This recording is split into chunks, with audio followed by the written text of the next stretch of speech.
할렐루야. 네, 오늘은 종려주일입니다. 종려주일. 종려주일은 예수님이 십자가 죽음을 앞두고 예루살렘으로 이제 마지막 입성을 하셔서 한 주간을 이제 우리가 고난 주간으로 보내는 그런 날입니다. 예수님께서 오늘 이 종려주일을 맞이하여서 예루살렘으로 입성하시면서 좀 특이한 퍼포먼스, 좀 특이한 모습을 우리 가운데 보여주십니다. 그래서 그 일을 통하여서 우리가 오늘 이 주일을 생각해 보아야 할 것을 함께 같이 나누고자 합니다. 예수님이 십자가에 달리시기 5일 전이죠.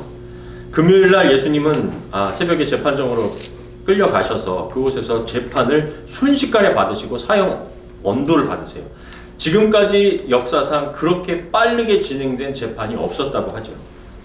그런데 5일 전에 돌아가 보면 이렇습니다. 그들이 예루살렘 가까이 와서 감난산 기슭 벳박에 이르렀을 때 예수님이 두 제자를 보내시며 이렇게 말씀하셨다. 너희는 맞은편 마을로 가거라. 거기에 가면 나귀 한 마리가 나귀 새끼와 함께 매여 있을 것이다. 그 나귀들을 풀어서 끌고 오너라. 누가 무슨 말을 하면 주님께서 쓰신다고 하여라. 그러면 곧 보내줄 것이다. 이 내용은 모든 복음서 마태, 마가, 누가, 요한 복음에까지 기록이 되어 있는 아주 중요한 사건입니다. 예수님께서 마지막으로 십자가 달리시기 전, 물론 제자들은 십자가 달리실 줄도 몰랐을 것입니다. 아무도 모르고 예수님만 알고 있었어요. 그런데 나귀 새끼 한 마리를 끌고 와라. 다른 복음서에 보면 나귀가 있는 곳으로 제자들이 가서 이거 맞나 하고 이제 풀으려고 하니까 여보시오, 왜 남의 나귀를 풀고 가시오? 왜 나귀를 가져가시오? 지금도 이스라엘에서는 이 나귀를 이용할 정도로 이 나귀는 그 지형에 맞게 짐도 나르고 사람도 태워주고 하는 아주 농사 지을 때도 사용하는 아주 중요한 재산이었어요. 근데 나귀와 나귀 새끼를 풀어가니까 당연히 물어보겠죠. 왜 그걸 풀어가냐고. 그랬더니 제자들이 예수님께서 시키신 대로 주님께서 쓰시겠다 하니까 선뜻 그 나귀와 나귀 새끼를 내어 주었습니다. 예수님은 왜 이 나귀 새끼를 가지고 오라고 하셨는가? 구약 스가랴서에 보면 오실 메시아에 대한 예언이 기록되어 있었어요. 우리의 메시아는 어떤 분인가? 우리를 구원할 자는 어떤 분인가? 이렇게 기록되어 있습니다. 시온에 따라 크게 기뻐할지어다. 예루살렘에 따라 즐거이 부를지어다. 보라, 내 왕이 내게 임하시나니 그는 공의로우며 구원을 베푸시며 겸손하여서 나귀를 타시나니 나귀의 작은 것 곧 나귀 새끼니라. 분명히 오시는 메시아이신 그분은 나귀 새끼를 타신다는 거예요. 그래서 마태복음 21장 4절부터 5절에 보면 이는 선지자를 통하여 하신 말씀을 이루려 하심이라. 일러스되 시온에 딸에게 이르기를 내 왕이 내게 임하나니 그는 겸손하여 나귀 곧 멍에 매는 짐승의 새끼를 탔도다 하라 하였느니라. 선지자를 통하여 하신 그 말씀을 예수님께서 이루시기 위하여 나귀 새끼를 타고 오신 것이다. 여러분, 누군가 구약의 말씀을 보고 그래, 내가 이걸 따라해서 내가 메시아처럼 보여야지 라고 한다 하더라도 예수님처럼 그동안에 수많은 기적을 베풀어서 수많은 군중들이 따르게 되면 어떻게 될까요? 혹시 여러분들 한국에 있는 신천지라든가 정명석이라든가 다른 이단들이 이단의 어떤 어떤 수장이 됐었을 때 어떻게 변하던가요? 그 사람들이 그렇게 겸손한 모습으로 다니던가요? 아니면 호화롭게 하고 자기의 궁전을 짓고 살던가요? 보통의 이단들은 자기가 높임을 받으면 그 권력에 취하고 명예에 취해서 아주 호화롭게 되고 그 인기를 누리게 되고 좋은 차 타고 다니고 심지어는 수많은 여자들을 데리고 하기도 하고 말도 못하게 타락하게 됩니다. 그런데 예수님께서는 이 말씀을 그대로 이루시기 위하여 나귀 새끼를 데리고 오라고 하신 것이죠. 역시 제가 또 AI를 통해서 만든 그림입니다. 예수님은요, 우연히 잡히신 것이 아니라 의도적으로 지금 예루살렘으로 입성하시고 계세요. 무슨 뜻이냐? 정말 하나님의 말씀에 순종하여서 자신을 십자가에 못 박아 인류를 구원하기 위한 희생 제물이 되시기 위함으로 입성하시는 겁니다. 그 당시에도 힘이 있는 사람, 로마의 군인, 또 로마의 황제들은 전쟁에서 승리를 하고 나면 저렇게 입성을 했었습니다.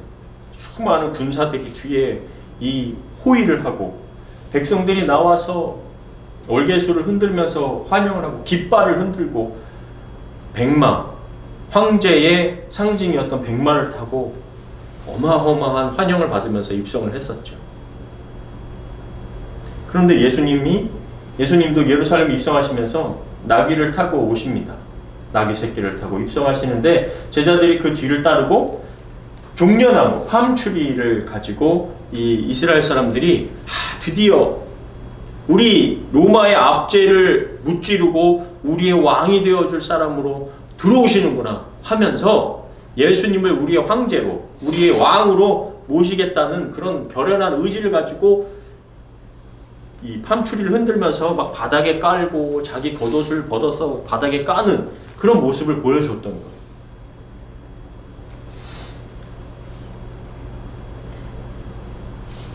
그런데 여기서 좀 우리가 생각해 봐야 될 것이 있죠. 주님은 그렇다면 왜 군마, 군인들, 또 제자들, 예수님을 따르는 그 수많은 사람들에게 농기구라도 쥐어줘서 이 로마의 압제를 뒤엎을 그런 힘을 가지고 입장을 하셔야 되는데 그게 아니라 일하는 말, 일하는 거, 농사짓는 나귀, 일반 서민들의 상징이었던 저 나귀를 타고 아주 약한 모습으로 입장을 하신다는 거예요. 그것은 권력이 아니라 낮아짐, 희생하기 위함이었다는 것이고요. 폭력이 아니라 사랑으로 온 인류를 덮기 위하여 들어오시기 위함이었다는 거예요. 그런데 사람들은 이제 유대의 왕이 드디어 입장하는구나 라고 생각을 하고 있었던 거죠. 저는 여기서 좀 이 그림을 보고 또 이 말씀을 들으면서 좀 이런 생각이 좀 들었어요. 굳이 그러면 예수님 이렇게 하실 것까지 없고 그냥 뭐 나귀 새끼 타고 조용히 들어오시면 되는 거 아닌가? 말씀은 이루시되 사람들의 이런 환호와 이런 환대를 받으면서 들어오지 않으셔도 되지 않았을까? 그동안의 예수님의 행적을 보면요, 예수님 고치시고 나서 조용히 해라, 어디 가서 얘기하지 말아라 라고 하셨어요. 어디 가서 알리지 말아라. 왜? 그래봤자 사람들이 많이 몰려서 치유받고 싶고 그 배고픔을 해결받고 싶고 자기들의 문제만 해결받는데 급급했기 때문이거든요. 그래서 되도록 알리지 않으시려고 했었고 사람들이 몰리면 배를 타고 반대편으로 떠나기도 하셨어요. 그런데 왜 굳이 이렇게 갑자기 이런 퍼포먼스를 보이실까? 사람들은 충분히 오해할 만한데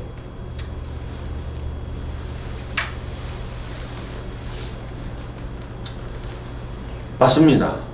사람들은 충분히 오해할 만했어요. 그리고 사람들의 마음속에 있는 왕, 사람들의 마음속에 있는 황제가 있었어요. 무리의 대다수는 그들의 겉옷을 길에 펴고 다른 이들은 나뭇가지를 베어 길에 펴고 앞에서 가고 뒤에서 따르는 무리가 소리 높여 이르되 호산나 다윗의 자손이여 찬송하리로다. 주의 이름으로 오시는 이여 가장 높은 곳에서 호산나 하더라 하면서 함추리를 흔들면서 호산나 호산나를 막 엄청 외쳤던 거예요.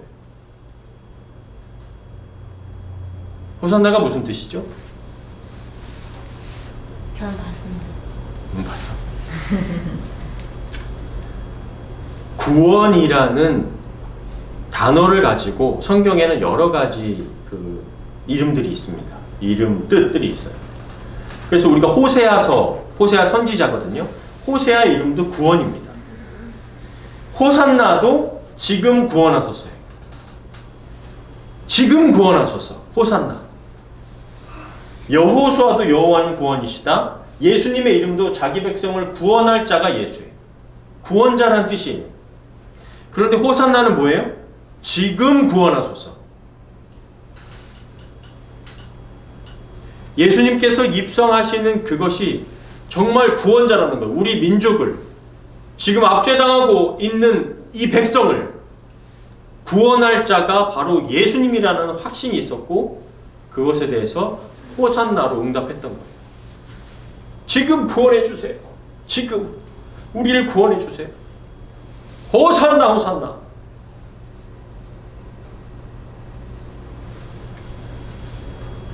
그런데요, 이 이스라엘 사람들의 그 갈망, 이스라엘 사람들이 생각했던 메시아 구원자는 도대체 무엇이었을까요? 그들의 간절함은 와닿아요. 얼마나 그들을 백성에서 구원할 사람이 필요했을까? 그것은 충분히 와닿습니다. 왜? 우리도 일제치하를 겪어보셨잖아요. 일제치하를 겪으면서 우리가 얼마나 독립을 원했었을까요? 수많은 사람들이 그렇게 피를 흘려가면서 독립운동을 했었잖아요. 그것처럼 이 사람들도 지금 압제당하고 있는 그 갈망 때문에 예수님, 누구라도 한 사람 정말 힘이 있고 사람들의 인기를 얻고 무언가 배고픔을 해결해 줄 그런 사람이 있었다면 이들처럼 우리도 했을 거예요. 나도 그랬을 거예요. 나도 이들 중에 한 사람으로 호산나를 외치면서 누구보다도 크게 앞장서서 확 신나가지고 막 종려나무를 흔들어 댔을 거예요.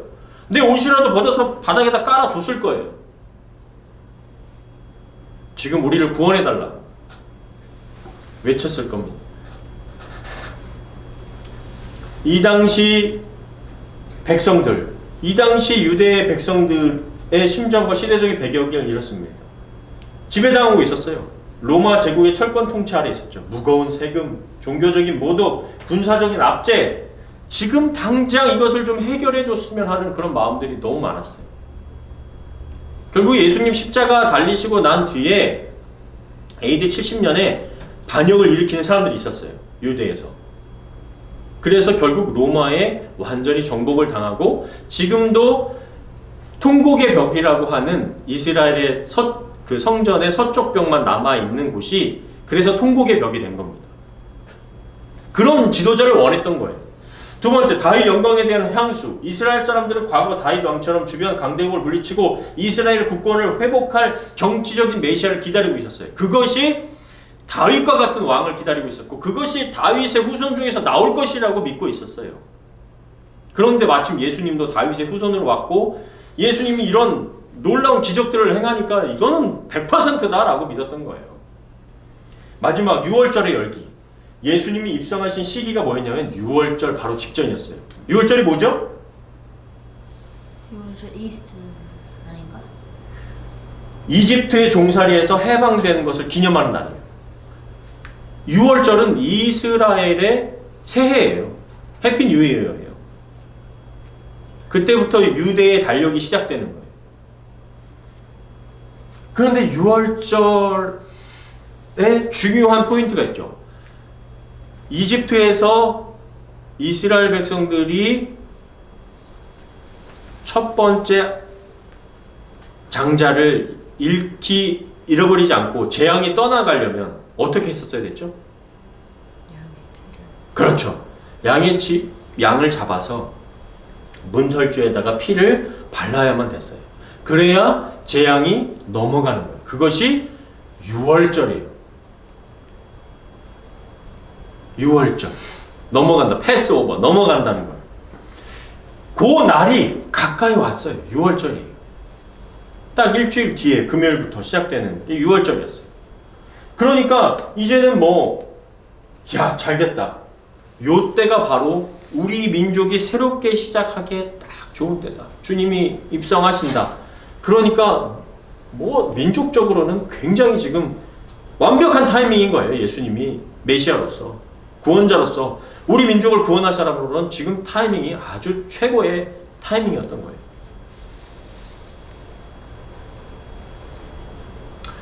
여러분들, 근데 제가 이 제자들이나 예수님의 입장보다 지금 이 호산나를 외치고 있던 사람들이 처음에는 조금 어리석어 보였어요. 답답해 보였어요. 왜 예수님이 뭘 하러 오는지를 왜 몰라? 아니, 그동안 구약만을 연구하고 구약만을 알고 있는 사람들, 그러면은 메시아가 온다고 하면 어떤 메시아인지를 왜 몰라? 답답한 마음이 들더라고요. 그런데 나중에 이 호산나를 외치는 사람들의 마음이 제 마음이 되더라고요. 충분히 이해가 된다. 충분히 이해가 돼요. 왜요? 경제적으로 너무 어렵잖아요. 아니, 뭘 먹을 게도 없는, 세금으로 다 뜯기고 짐승 뺏기고 자녀들이 노예가 되고 로마의 군사들을 압제를 하고, 그런 상황에서 자유를 원하지 않겠어요? 오직 생각이 거기에만 가 있지 않겠냐고요. 경제적인 자유, 정치적인 안정과 평화를 위해서 생각이 들지 않겠어요? 지금 미국과 이란, 수많은 나라들이 전쟁을 통하여서 기름값이 올라가니까 나가면서 보는 게 기름값이에요. 기름값도 올랐네. 그러니 당연히 이 기름값이 안정이 되기를 원하겠죠. 전쟁이 끝나기를 원하겠죠. 그것이 우리 일반 서민들의 마음이잖아요. 그것을 해결해 줄 누군가가 필요하다고 마음의 생각이 들잖아요. 인간의 고통을 자유케 하는 그 구원자 메시아를 기다리는 게 당연하다는 생각이 들더라고요. 그래서 종려나무까지를 꺾고 호산나를 외치는 그 어린 아이들부터 노인에 이르기까지 다 호산나를 외치는 그들의 마음이 왜 이해가 안 되겠어요? 지금 구원해 주십시오. 우리를 제발 좀. 이 고통에서, 이 경제적인 아픔에서, 정치적인 이런 눌림에서 우리를 좀 해결해 주십시오. 라고 외치는 게 당연하다는 생각이 듭니다. 왜? 우리는 연약하니까, 부족하니까요. 오늘 같이 함께 나눴던 모세의 기도처럼 아침에 있다 사라지는 안개처럼 우리의 인생은 그렇게 짧습니다. 우리의 날 계수함을 가르쳐 주십시오. 그래서 헛되이 시간 쓰며 살지 않고 하나님께서 내게 맡겨준 사명이 무엇인지 발견하며 의미를 가지고 살게 해 주십시오. 라고 외치는 거 아니겠어요?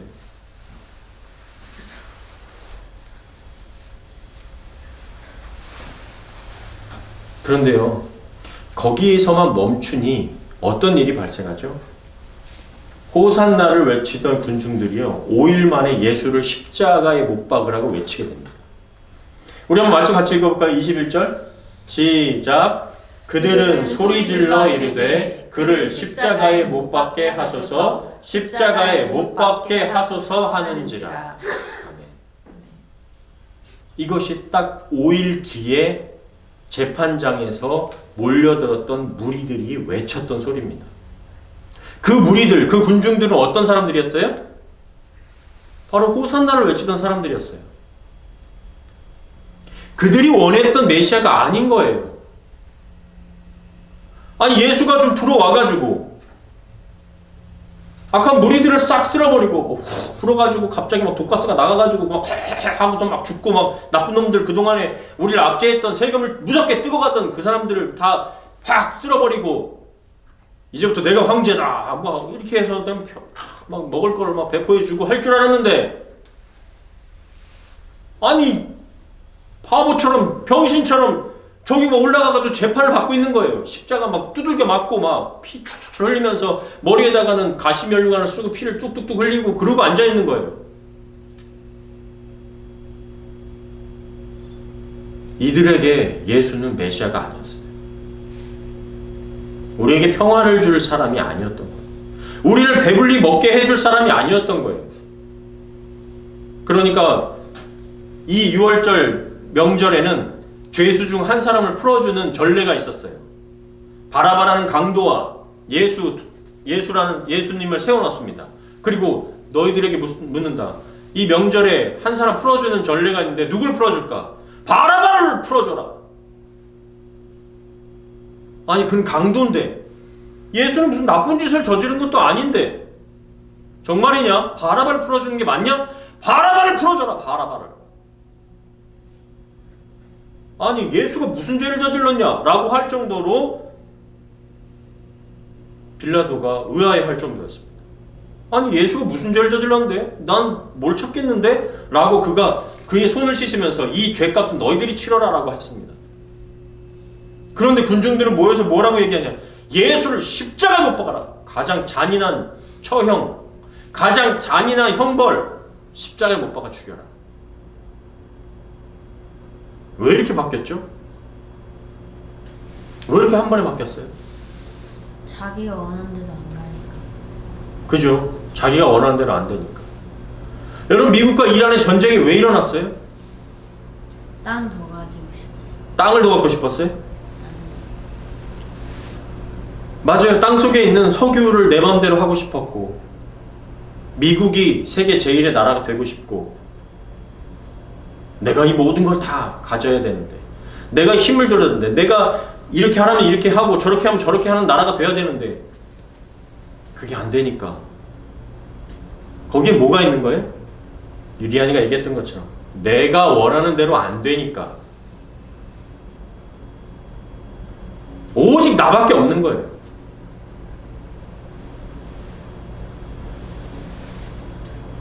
내가 하나님처럼 되고 싶은 거. 그것이 창조 때부터 아담과 하와로부터 내려오는 우리 인류의 죄입니다. 그럼 이거 바꿀 수 있나요? 쉽지는 않습니다. 인간은 그것을 해결할 수 있는 방법이 우리에게는 없어요.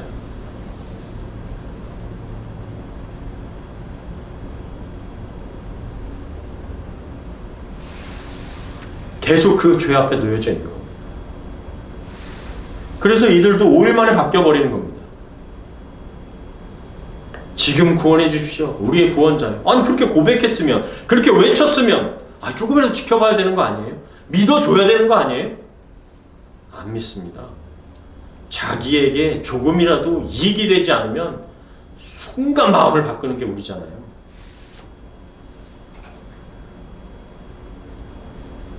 그래서 예수님께서 우리를 위하여 십자가에 달리신 거예요.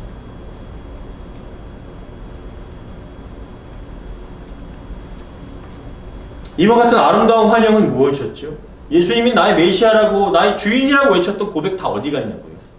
이렇게 수많은 사람들이 나와서 종려나무를 깔고 옷가지를 깔면서 환영하고 박수치고 우리는 이제 자유야. 그 예수님이 진짜 구원자야 라고 했던 사람들, 이 사람들이 다 그 재판장 앞에 몰려가서 십자가에 못 박으라고 저 새끼를 죽이라고 외쳤던 거라니까요. 어떻게 한 입으로 두 마디를 합니까? 두 말을 하죠. 그런데 여러분 이게 우리라고요. 이게 예수님을 믿는다고 하는 우리의 모습이라고요. 저도 그렇다니까요. 예수님이 구원자라고 해놓고 현실 앞에 딱 놓여지면 예수님 왜 이러세요? 그게 바로 우리입니다. 정말 우리가 예수님을 따르는지. 그래서 예수님은 저는 아무래도 이것 때문에 예수님께서 이런 퍼포먼스를 하셨다라고 저는 보여져요. 너희들의 상황을 보여줄게. 너희들의 믿음을 보여줄게. 예수님과 군중의 차이가 어떤 것이 있는가 한번 살펴보겠습니다. 퍼레이드는 아까 말씀드렸듯이 승리의 행진, 로마를 무너뜨릴 전승 축제. 그런데 예수님의 행진은 뭐예요? 희생의 행진이었어요.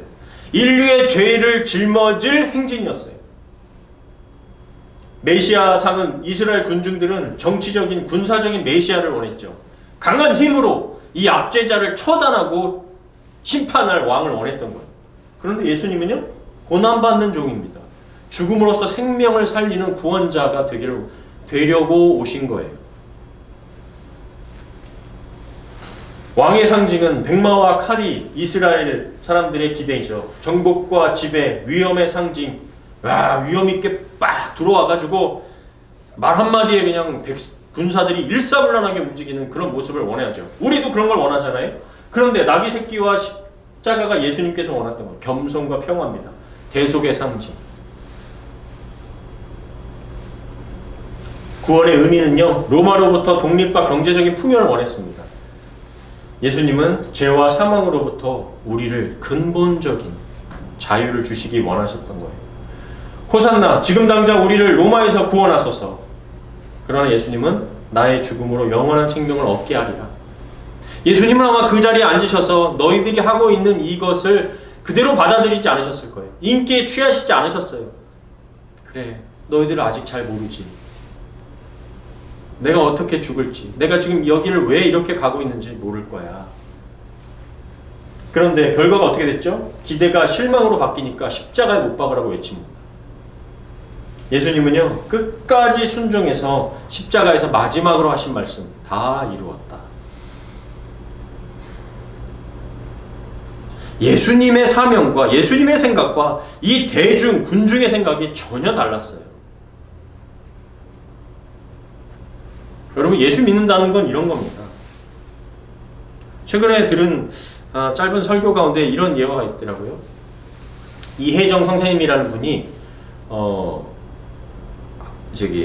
국립 교사신데 학교에서 이 수업을 가르쳐 주시는 분인데 너무 잘 가르치시나 봐요.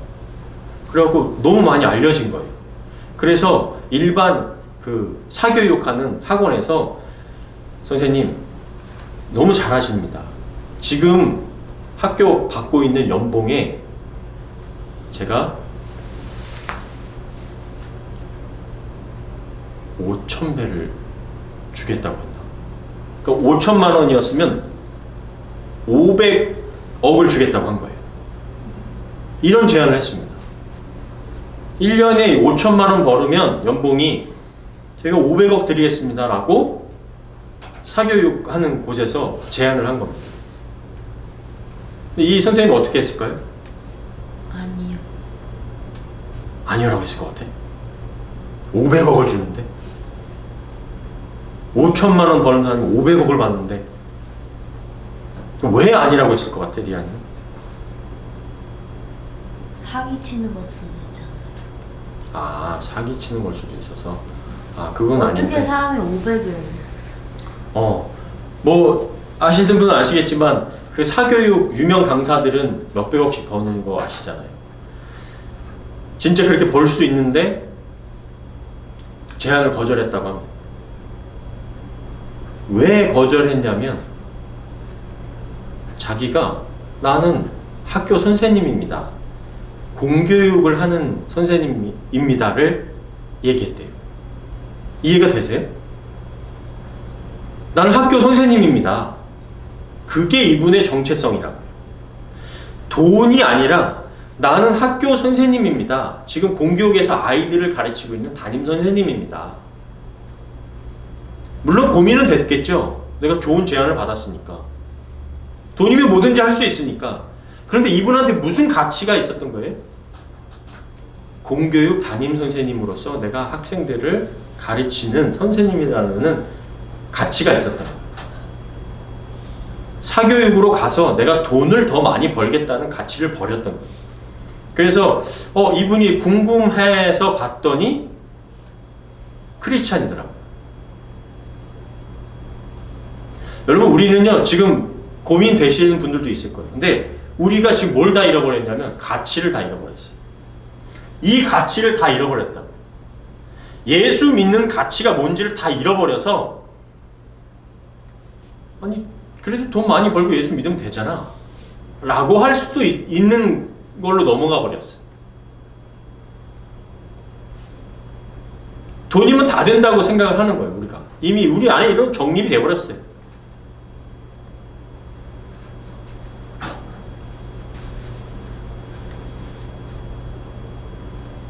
그러니까 사교육으로 넘어가서 내가 돈을 많이 버는 것보다 이 가치가 더 가치 있지 않으면 일로 다 넘어가죠. 왜? 나한테 능력이 있으니까.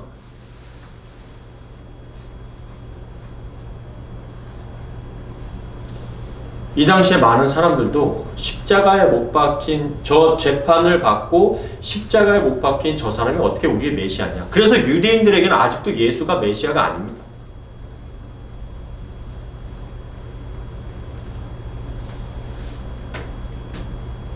말씀을 좀 정리하고자 합니다. 오늘 종려주일 백성들은 종려나무로 전쟁 승리자가 되어달라고 꽃길을 놔줬어요. 환영했습니다. 근데 예수님께서는 죽음의 골고다로 향하는 가시밭길이었어요. 예수님이 하시는 일이 어떤 가치인지 어떤 의미가 있는지를 예수님이 그 사명자로서 그것을 붙들지 못했다면 인기에 취해버렸을지도 모릅니다. 그냥 세상의 황제로 만족하고 넘어갈 수도 있었어요. 그런데 예수 그리스도의 죽음으로 인하여서 수많은 생명들이 구원을 얻습니다. 그 당시에 살고 있던 유대민족뿐만 아니라 지금까지 앞으로 예수 그리스도 앞에 믿음을 고백하는 수많은 사람들이 구원을 얻게 될 것입니다. 군중은 로마로부터 구원을 위해 호산나를 외쳤지만 예수님은 죄로부터의 구원을 위해 예비된 죽음의 성으로 걸어 들어가셨죠. 마지막 세 번째입니다. 우리가 원하는 메시아와 우리에게 필요한 메시아 중 여러분은 어떤 주인을 선택하시겠어요? 내가 원하는 메시아. 저도 예전에 저 목사님이면 내가 배울 게 많을 거야. 야, 저렇게 멋있는 설교, 저렇게 멋진 모습, 저렇게 강한 메시지를 가지고 있는 목사님 밑에 가면 난 진짜 배울 게 많을 거야. 내가 원하는 상이 있었어요.